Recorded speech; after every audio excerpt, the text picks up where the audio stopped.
Welcome to the Carriker Chronicles, the People Show, brought to you by Nebraska Spine Hospital.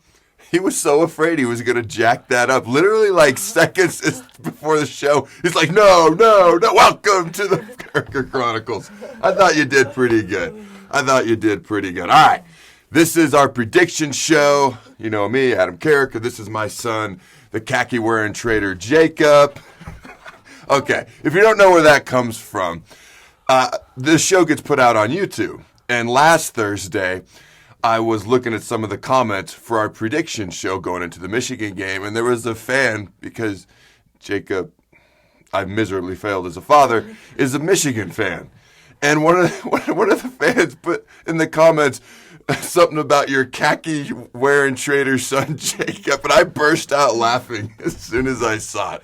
He's a good kid. He did a great job with the intro. He just has terrible taste in teams. Although, Nebraska's right there, right? They're just above Michigan? No, I think like tied, maybe. Khaki wearing trader. Anyways, so this is our prediction show for, God, what team we talking about this week? Minnesota. I got so sidetracked there. For Nebraska versus Minnesota. All right. So, Jacob, what are your thoughts on this ball game? I think both teams have defenses that are playing really good. I think Nebraska is clicking really good. I think it's going to be like just a battle back and forth. So you see a close game? Yeah. High scoring? Low scoring?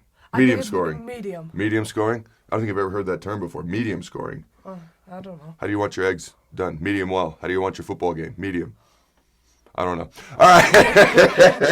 I got to share a story about him. This past week in practice, so I'm teaching his sixth graders about how they respond. How do you respond to things? And he had a play that didn't go that well, and he got pretty upset about it. And I'm not making this up. He could have given in. He could have taken himself out, which I don't let the players do, but he could have tried. He started pancaking everything and everyone in sight for like the next 30 minutes in practice. Pancake here. Here's a pancake. There a pancake. You get a pancake. He was pancaking everybody. It was great. Anyways, all right, here's my keys to the game. First of all, we got to come out ready to go. All right, I'm not the first one to bring this up, although I might have been on my Sunday night Facebook show, Carriker Live, because I've seen people talk about it since, but I didn't see anybody before, so maybe I was. Maybe I'm the 100th person to bring it up. I don't know.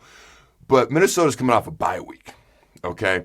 We're coming off 3 straight night games. And I'm not a morning person, so I never liked morning games, all right? But when you're going to play a game at 11 a.m., and it's on the road at Minnesota, that alarm clock goes off at 6 a.m., okay? They're hollering down the hallway of the hotel at 6 a.m. whether you're ready to get up or not. So for me, Minnesota's coming off a bye. They're at home. We've had 3 straight night games. 3 of our past 4 games have been emotional, close games, down to the wire, on the road, half of them at home, obviously, if half are on the road. Games against highly ranked teams. We got to come out ready to play because Minnesota's going to be excited. Number 2, we got to find a way to continue the newfound continuity on the O-line. Teddy Prohaska's hurt. Bryce Benhart is back in the lineup. That O-line struggled mightily. They had made some changes, okay, with Norelli Newilly and Teddy Prohaska. Teddy's out. Benhart's back in. Can they get that continuity to continue with a new face in there? Let's see how it goes, because that's a key to the game. Huge key to the game. Last but certainly not least, if it comes down to the end of the game, they have got to find a way to make a key play in the final minutes. If it comes down to the end of the game, Nebraska up to this point has been unable to make that big play when it matters most. If it comes down to that this game, they got to be able to find a way to do it. All right, what's your score prediction there, Jacob? 24-31 Huskers. All right.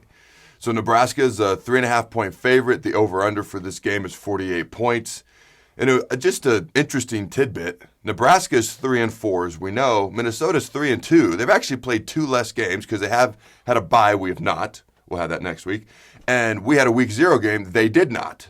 So maybe that extra game time will benefit us, or maybe, hopefully we just come out ready to go, like I mentioned earlier. So with Minnesota, kind of hard to figure this team out. You know, they look good against Ohio State, but how good is Ohio State really? Then they lose to Bowling Green. They cream Washington, but Washington lost to Montana, so what does that mean? They lost probably their best player, their running back, Muhammad Ibrahim. So this game is a little bit challenging to predict, but I do feel like Nebraska is going to win, and this is one of the few times this year I'm actually predicting it by double digits. So it may not come down to that key play at the end of the game, but we'll see what happens. I have Minnesota 21, Nebraska 31. Until next time, Husker Nation, go big red, and always remember To throw the bones. Thanks again to our sponsor, Nebraska Spine Hospital. Ladies and gentlemen, when it's your spine, you do not want to mess around, and experience matters. That's why you can trust the experts at Nebraska Spine Hospital, the region's only spine-specific hospital. They are the best at what they do.